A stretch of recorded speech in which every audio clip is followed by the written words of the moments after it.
Hello दोस्तों, अपनी last video में हमने इंग्लिश के लेटर्स के साउंड के बारे में जानता यानी कि उनके अक्षरों की ध्वनि को के ऊपर बात की थी। आज हम वर्ड के ऊपर बात करते हैं। आज की इस वीडियो में हम इंग्लिश के वर्ड के ऊपर बात करेंगे। देखिए, वर्ड जो होते हैं, शब्द जो होते हैं, वो किसी भी भाषा की दूसरी सीढ़ी होती हैं। कई बार ऐसा होता है कि हमें किसी लैंग्वेज के बारे में पूरी तरह नहीं पता हो, लेकिन उसके एक आधा वर्ड को हम जानते हैं, तभी हम उस लैंग्वेज की तरफ अट्रैक्ट होते हैं और उसको सुनने की कोशिश करते हैं कि सामने वाला क्या कह रहा है। और कई बार ऐसा भी होता है कि हम उसके एक आध वर्ड को भी जानते हैं, तो हम उसके पूरे के पूरे सेंटेंस मीनिंग को भी जान जाते हैं। तो ये होता है शब्दों का महत्व। तो चलिए जानते हैं इंग्लिश में शब्दों के बारे में, यानी कि उसके उच्चारण नियम के बारे में। इंग्लिश के उच्चारण के नियम को हम वॉवल यानी कि मात्राओं के हिसाब से समझेंगे। देखिए, इंग्लिश में कुल 5 वॉवल होते हैं और जिनमें से ए पहला है। तो आज हम इसी की चर्चा करेंगे और इसी के बारे में जानेंगे। वीडियो को एंड तक जरूर देखना दोस्तों, बहुत हेल्पफुल होने वाली है ये इंट्रोडक्शन के हिसाब से। फिर पार्ट वाइज हम इसके वर्ड को भी, शब्दों को भी विस्तार से पढ़ेंगे और अपनी प्रोनाउंसिएशन जर्नी को आगे बढ़ाएंगे। साउंड ऑफ वॉवल ए का उच्चारण नियम। आज की इस वीडियो में हम इसी को ही समझेंगे। ये पहला इंग्लिश का पहला स्वर है ए, और इसके नियम के हिसाब से इसके कुल पांच ध्वनियाँ निकलती हैं इसकी। आ और आ, बड़ा आ। इन तीनों को मैंने एक ही कैटेगरी में डाल दिया। इनको मोटे तौर पे आ के साथ ही पढ़ लेंगे, आ के तौर पे ही पढ़ लेंगे। ए और ए अलग अलग कंडीशन के हिसाब से है इसका साउंड। तो पहली कंडीशन क्या है, पहला नियम क्या है, जब ए छोटे शब्दों में हो, यानी कि इंग्लिश के जितने भी सबसे छोटे शब्द मिलेंगे वो वहाँ पर ए का जो साउंड है वो ए के तौर पे होगा।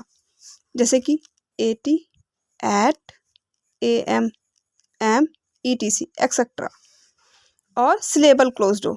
इन दो कंडीशन में आपको ए का साउंड क्या मिलेगा, ए के तौर पे मिलेगा।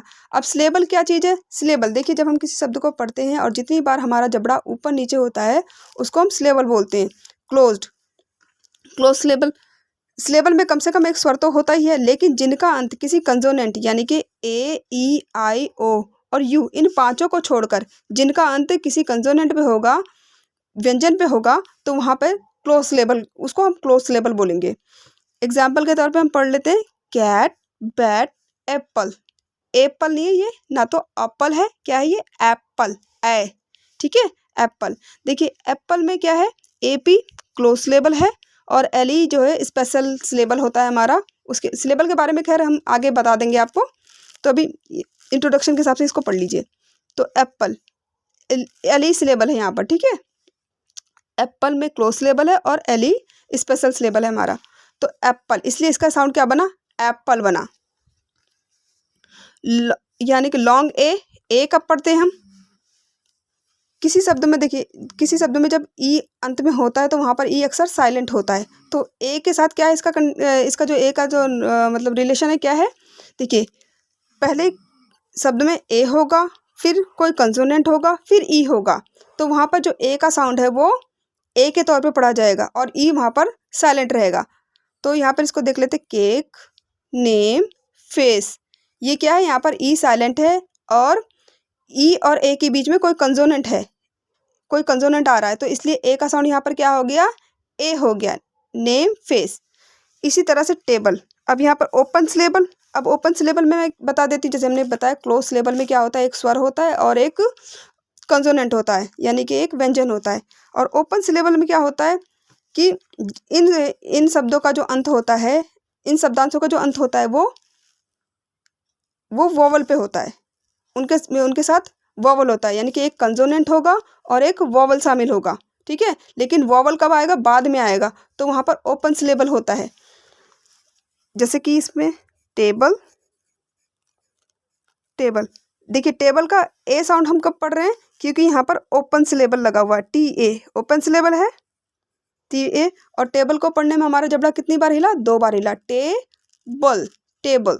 तो इसलिए यहाँ पर क्या है, ओपन सिलेबल है और LE हमारा स्पेशल सिलेबल है, ठीक है। तो इसलिए इसका साउंड क्या हो गया, टेबल हो गया। नेक्स्ट लाइन पे चलते हैं। अब आ, बड़े आ का साउंड कब देता है? जब ए के बाद आर आए। जब किसी शब्द में आपको ए के बाद आर नजर आएगा तो आप ए का साउंड क्या पढ़ेंगे? बड़े आ के तौर पे पढ़ेंगे। Car, park, father. इसी तरह से हल्का सा आ यानी कि छोटे आ के तौर पे अबाउट, अगो, सोफा। ये इनकी भी अलग अलग कंडीशन है, लेकिन हम जान लेंगे बाद में, मगर ये इंट्रोडक्शन वीडियो है तो इंट्रोडक्शन के तौर पे हम बता देते हैं। स्पेशल ए और ए, मैनी, एनी, केयर, इनकी भी स्पेशल कंडीशन है, तो इसको भी हम आगे पढ़ लेंगे। आज के लिए इतना ही।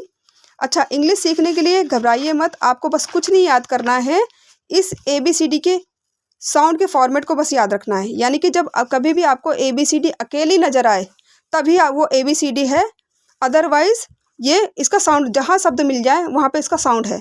जैसे आर को हम कभी याद रखेंगे? र, एस, स, टी, टा, वी, वा, ऐसे ही करके हम याद रखेंगे। जहाँ हमारे पास शब्द सामने आया वहाँ हमने इसका साउंड निकाला, और अकेली ABCD लिखे तो अभी हम ABCD बोल रहे हैं। ओके, चलिए मिलते हैं नेक्स्ट क्लास में। आई होप आपको सब समझ में आया होगा।